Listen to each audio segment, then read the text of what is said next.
O Dacir fala ao vivo, lá de Porto Alegre, está conosco por telefone. Bom dia, Odacir. Bom dia, Otavinho, tudo bem? Tudo bem, graças a Deus. Estamos aqui numa quarta-feira, semana mais curta, né? 3 dias, feriado amanhã, depois da manhã muita gente emendando. Enfim, é a semana mais curta, mas a gente apela aí para que todas as pessoas, mesmo querendo viajar, porque está todo mundo muito sufocado, muito preso, quer se expandir um pouco, né? Tomem o devido cuidado aí, evitando aglomerações, usando máscara, álcool em gel, etc, etc e tal. Daci, você vai falar sobre cooperativismo hoje no Brasil, é isso? Exatamente. Eu vou falar mais especificamente sobre um testemunho de 6 décadas de cooperativismo que eu estou publicando. Então, Daci, espera um pouquinho que eu queria que você... Eu vou te ouvir atentamente porque eu conheço o cooperativismo, você falou em 6 décadas, é verdade, estou fazendo 65 anos no próximo dia 7 agora, segunda-feira da semana que vem, e eu me lembro, quer dizer, você está falando em 60 anos de cooperativismo, e eu me lembro criança lá em Marília, né, quando eu comecei a ver aquelas casinhas ou aqueles bonequinhos que simbolizam o cooperativismo pela primeira vez e começou a se falar disso. No início, nós tivemos aí, a ideia sempre foi muito boa, mas no início tivemos aí alguns problemas, eu me lembro até da Agar Café, que teve problemas administrativos, enfim, porque o sistema não estava aperfeiçoado. Mas hoje, o cooperativismo é fantástico e é a forma mais democrática de produzir. E muita gente se engana achando que é só no campo, não é só no campo não, na agricultura, né, Odacir? Exatamente.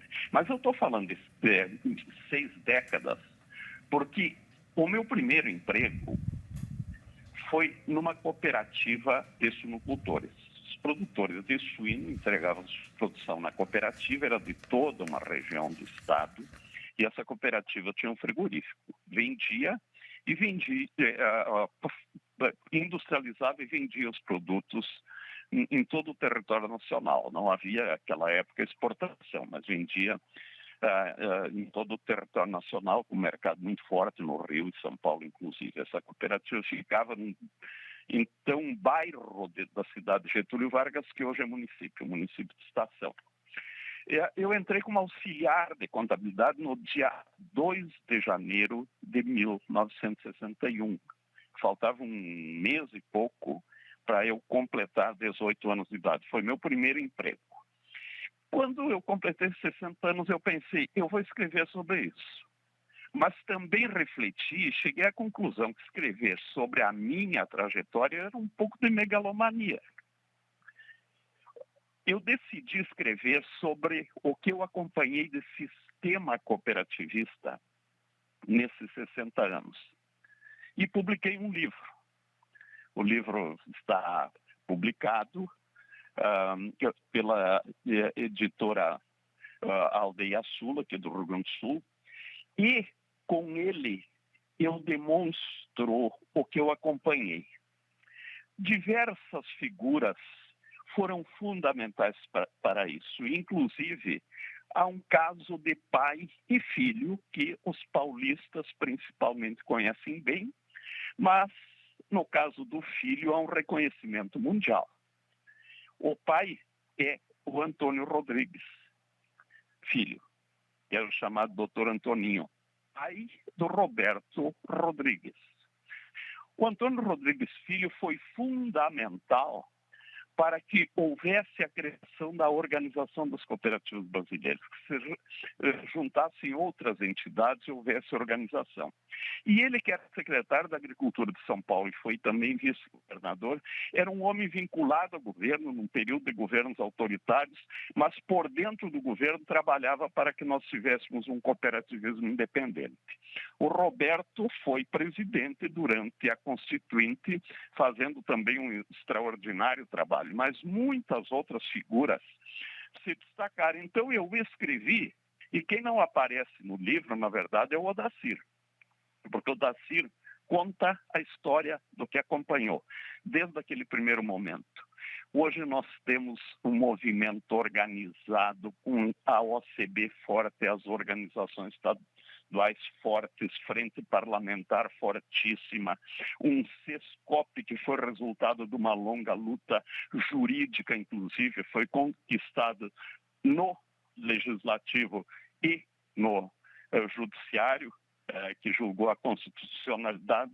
Nós temos uma estrutura extraordinária e, como você disse, prestando relevantes serviços, não apenas num setor, não é apenas do agronegócio, é um conjunto de reflexos na sociedade de um sistema formado por cooperativas que, pela Constituição Federal, tem independência para a sua criação, não precisa de autorização da área pública, e isso está colocado, inclusive, nos direitos e garantias individuais. É direito do cidadão constituir cooperativa, sem intervenção da área pública.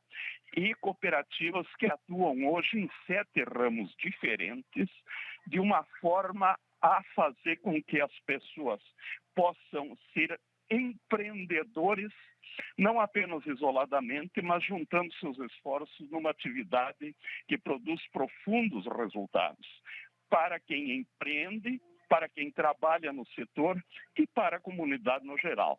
Por isso é que eu decidi escrever, mas não sobre a minha história nas 6 décadas, sobre o testemunho durante essas 6 décadas. Muito bom, porque a história do cooperativismo ela faz parte do período justamente de desenvolvimento do agronegócio brasileiro, né, da agricultura e da pecuária, né?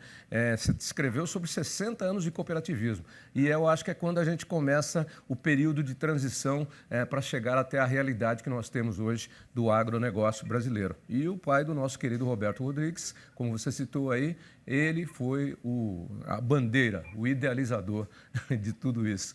Muito bom, Daci. Parabéns aí pela escrita, pelo seu livro. Espero ter a oportunidade de encontrá-lo uma hora aí e poder dar folhear e ler o livro todinho contando essa história bonita do cooperativismo brasileiro.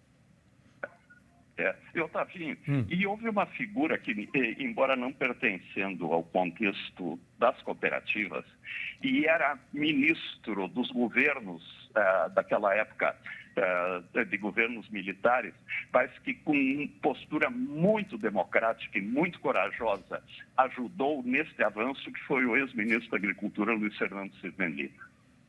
Exatamente. Então, nós tínhamos, apesar do regime militar daquela época, né, que jovens não conheceram, talvez um pouco através da história, nós vivemos e conhecemos, nós tínhamos figuras que pensavam que o Brasil podia funcionar de uma forma diferente e que aquilo seria um período transitório. Daí a importância da mente aberta, da cabeça aberta, de não só viver o presente, mas também enxergar o que pode vir no futuro, tomando atos e posições no presente baseado em coisas do passado. É assim que se constrói a história. Certo, Daci? Certo. Muito bem, 12:02. O sino já tocou aí na igreja hoje? Já tocou. Já estamos abençoados já hoje, hein? É verdade. Tá bom? Bom feriado para você e até quarta da semana que vem. Abraço, Daci. Então. Tchau.